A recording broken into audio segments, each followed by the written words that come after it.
पंचायत के स्तर से या ब्लॉक में आप आवेदन कर सकते हैं। चाहेंगे जनसंवाद कार्यक्रम जो आज कालसर जो कराया पे हो रहा है, साथ ही साथ जो लोग अपने जमीन से पौधारोपण का कार्य कराना चाहते हैं उनके जमीन से पौधारोपण भी होगा।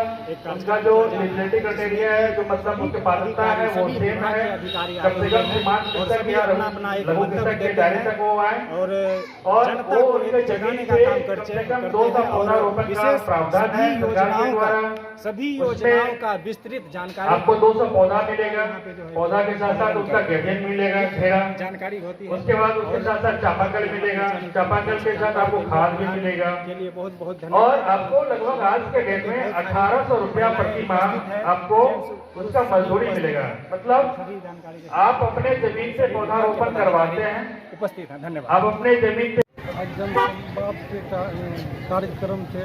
हमारे अनुमंडल पदाधिकारी जितने भी पदाधिकारी हैं सभी पहुँचे, जो जनता का समस्या था वो सुने और उस समस्या का सारे समस्या का हल होगा और सारे समस्या का जो जिसके पास दुख दर्द था अपना अपना कहानी बताए, इसलिए सुनवाई तो होगा।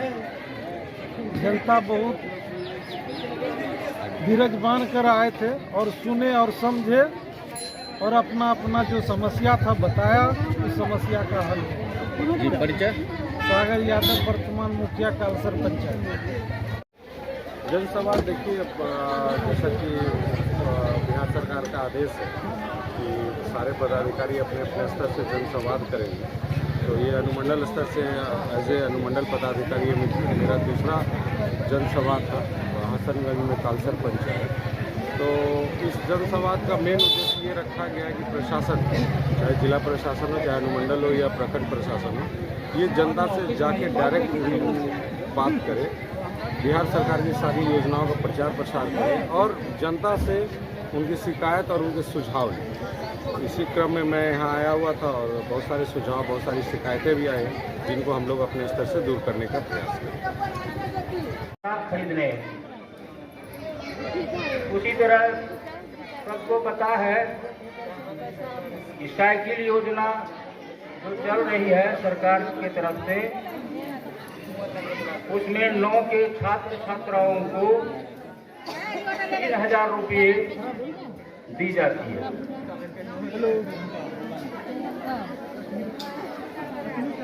और फिर राज्य सरकार के द्वारा पुस्तक खरीदने के लिए डीबीटी के माध्यम से बच्चों के खाते में 1 से 5 क्लास के बच्चों को 250 रुपये और 6 से 8 क्लास के बच्चों को 400 रुपये दिए जाते हैं।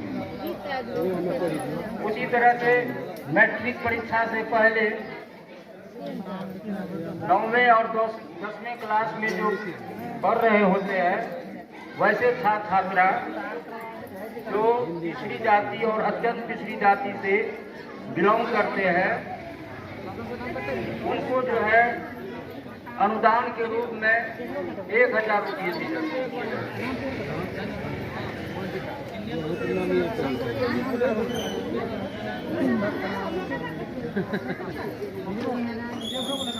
इसी तरह से और भी बहुत सारी योजनाएं हैं जो छात्र छात्राओं के हित में और उनके भविष्य निर्माण के लिए वह एक आदर्श नागरिक, आदर्श समाज का एक बन सके, उनका भविष्य उज्जवल हो सके, इसके लिए उत्प्रेरण केंद्र है। उत्प्रेरण केंद्र की भी सुविधा उपलब्ध है, जो कि 6 से 13 साल के वैसे बच्चे जो स्कूल से बाहर होते हैं, आउट ऑफ स्कूल होते हैं, उनको पढ़ाई से दर्शन नहीं होता और जहाँ की स्कूल की भी सुविधाएं नहीं है, वैसा क्षेत्र भी देखने में आता है कि वहाँ स्कूल भी नहीं है। वहाँ के लड़के और लड़कियाँ जो है पढ़ाई से बहुतों दूर है, तो वहाँ पर जो है उत्प्रेरण केंद्र के माध्यम से उनको शिक्षा देने का प्रावधान है और फिर उनकी पढ़ाई को 5वें क्लास के स्तर से जोड़ने का नियम है। स्टूडेंट क्रेडिट कार्ड के तहत गरीब परिवार के छात्र छात्राओं को उच्च शिक्षा के लिए राज्य सरकार द्वारा ऋण सहायता प्रदान की जाती है। इसमें जो है मेधावी छात्रों को अच्छी शिक्षा के लिए अधिकतम 4 लाख रुपये, जिसमें कि ब्याज की दर 0 है, उसको दी जाती है। कहने का मतलब है कि इतनी सारी सुविधाएं सरकार दे रही है, तो अगर आप जागरूक नहीं होंगे, बच्चों को स्कूल नहीं भेजेंगे, तो आप जो है इससे जो वंचित रह जाएंगे और आप समाज में पीछे रह जाएंगे। सरकार तो चाहती है कि आप आगे बढ़ें और आपका बच्चा एक अच्छा और देश का एक जिम्मेदार व्यक्ति बन सके, तो इससे आप पीछे रह जाएंगे। ये बड़ा ही दुखद विषय है और सरकार का की जो इसमें सोच रही है सरकार कि आपको लाभ पहुंचाने के लिए, तो इसमें भला किसका कसूर होगा? ये आपका ही कसूर है। तो इतना ही कहकर मैं जनसंवाद के अध्यक्षता कर रहे एसडीओ सर, वीडियो साहब एवं तमाम प्रखंड स्तरीय पदाधिकारी का इस जनसंवाद में स्वागत है। इसमें सभी विभाग का काउंटर लगा हुआ है आम पब्लिक के लिए, जैसे विद्युत का है, आपका शिक्षा विभाग का है, और सभी विभाग का जो अभिनय पार्ट कुछ पेंडिंग है उसमें कराना चाहते हैं तो संबंधित काउंटर से भी संपर्क करते हैं। मैं अंचल अधिकारी हसनगंज आप लोगों को अंचल से संबंधित कुछ जानकारी देना चाहता हूँ। जैसे कालसर पंचायत में हमको सबसे ज़्यादा शिकायत दाखिल खारिज में मिलता है। ऐसे मैसेज कुछ जनप्रतिनिधि करते हैं मेरे मोबाइल पर पर्सनल पर कि बहुत सा मेरे नाम से क्षेत्र में वसूली कर रहा है दाखिल खारिज के नाम पर। तो हम अपने मन से आपको सूचित करना चाहते हैं, कोई भी ऐसा आदमी है तो किसी का पहुंच मेरे तक नहीं है। आप डायरेक्ट उससे सुगम स्थिति से आप डायरेक्ट मेरे यहाँ पहुंच सकते हैं। तो किसी का भी हो दिक्कत हो, ऑफिस टाइम में, कार्यालय टाइम में आप कभी भी हमसे मिल सकते हैं। लगभग कार्यालय में उपस्थित रहते हैं कार्यालय टाइम में। मेरे नाम से कोई भी पैसा चाहे कोई भी उगाही की बात करती है, मेन दाखिल खारिज में जो अंचल की मेन कार्य है उसके लिए तो आप हमसे संपर्क कर सकते हैं कार्यालय में, किसी से संपर्क करने की जरूरत नहीं है। खास करके कालसर पंचायत में ये शिकायत बहुत आती है, रोज कुछ जनप्रतिनिधि मैसेज करते हैं ये कर रहा है। तो हम साफ कहना चाहते हैं किसी का संपर्क हमसे नहीं है। अभी सब प्रक्रिया ऑनलाइन है, आप लोग सभी प्रक्रिया का आपका मोबाइल पर मैसेज भी जाता है। जैसे कर्मचारी रिपोर्ट किए सीआई के यहाँ गया तो भी मैसेज आएगा, सीआई फॉरवर्ड किए सीओ के यहाँ तो भी मैसेज आएगा, आपका मोटेशन हुआ तो आपके मोबाइल पर मैसेज आएगा, है ना। इससे भी अधिक सुविधाएं आपका ऑनलाइन है। सब मोबाइल पर आप केस नंबर डाल के कहाँ पर मेरा अगर ऑब्जेक्शन में है तो किस कारण से आपत्ति है आप देख सकते हैं। और जो भी केस रिजेक्ट होता है पहले आपको नोटिस के माध्यम से सूचित किया जाता है। तो आप लोग से आग्रह है कि अगर नोटिस इस संबंध में मिलता है तो आप अंचल में पहुंचकर आप अपना पक्ष जरूर रखें। आपके पास कागजात नहीं है तो आप समय की मांग करें, लेकिन अंचल में जरूर आएँ। अधिकांशतः केस इसी में रिजेक्ट होता है जो अंचल तक आप नहीं पहुंच सकते हैं या किसी बिचौलिए के चक्कर में पड़ जाते हैं। इसके अलावा मेन अब काम मेरा अभी चल रहा है, रजस्व पे अभी आधार सीडिंग हो रही है टोटल जमाबंदी को। तो अभी जो है कालसर में ही मात्र 300, यहाँ जमाबंदी लगभग 3000 जमाबंदी, उसमें 300 जमाबंदी में ही आधार सीडिंग हो पाई है। तो आप लोग से अनुरोध है कि अपने लगान रसीद और आधार की फोटोकॉपी उसमें मोबाइल नंबर लिखकर संबंधित कर्मचारी को जरूर उपलब्ध कराएं, ताकि मोबाइल ऐप से वो आपका ऑनलाइन कर दे। नहीं तो सरकार की योजनाएं भविष्य में जो भी जमीन संबंधित आप लोग लाभ लेते हैं, जैसे प्रधानमंत्री किसान संबंधी योजना है, डीजल सब्सिडी हो, चाहे अन्य योजना जो रसीद से संबंधित है, आपका आधार सीडिंग नहीं रहेगा जमाबंदी में तो ये लाभ बंद हो सकती है। तो आपसे अनुरोध है ये जरूर कराएं। और जो पहला रिक्वेस्ट है मेरा था, बिचौलिया के चक्कर में नहीं पड़े। बदनामी मेरी होती है, आप लोग से वसूली किया जाता है। तो आप लोग है कि डायरेक्ट हमसे संपर्क करें, कोई भी दिक्कत हो। और मोबाइल में सभी स्टेटस दिखता है। आप अगर आपका किसी कारण से कर्मचारी ऑब्जेक्शन में डाल दिए आपत्ति में, तो आप जरूर हमसे मिले आपत्ति देख के, नहीं तो आपको नोटिस आता है तो जरूर उसको इंटरटेन करें। धन्यवाद।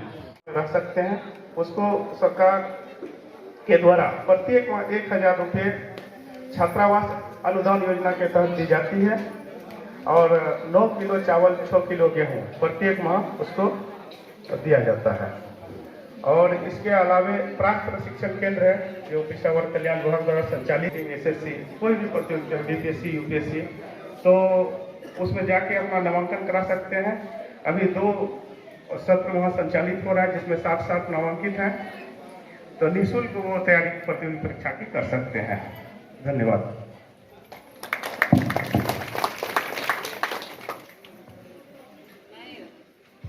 संवाद कार्यक्रम में एसडीओ सर, प्रखंड के सभी पदाधिकारीगण,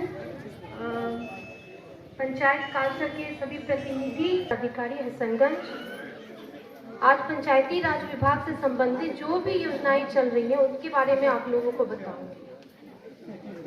सबसे पहले पंचायती राज के अंतर्गत 15वीं और सष्टम के द्वारा योजनाओं का निर्माण किया जा रहा है। जो आप लोग देखते होंगे कि पंचायत में गली, नाली, छठघाट इत्यादि का जो निर्माण किया जा रहा है वो पंचायती राज विभाग के द्वारा ही किया जा रहा है। इन योजना जो पंचायती राज के द्वारा जो इन योजनाओं का क्रियान्वयन किया जाता है उसमें सर्वप्रथम ये योजना ग्राम सभा से ली जाती है, जिसमें ग्राम सभा में जो आम वहाँ के जो लोग हैं, जो वहाँ के मतदाता हैं, उनकी भागीदारी होती है।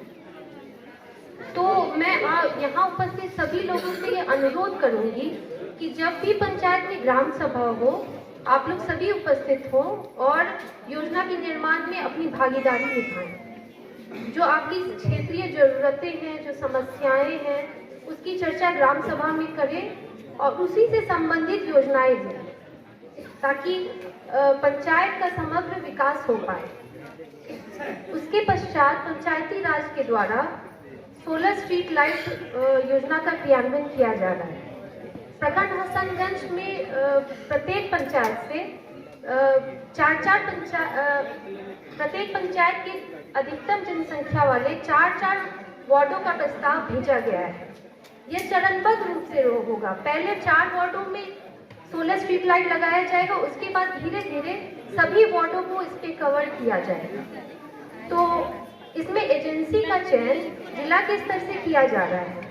अन्य प्रखंड में इसका क्रियान्वयन शुरू हो गया है।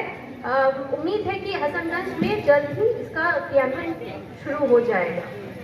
16 स्ट्रीट लाइट में जब ये लगेगा तो उससे संबंधित अगर किसी प्रकार की आपकी समस्या होगी तो आप प्रखंड में आवेदन देकर हमको इस पंचायत कार्यालय को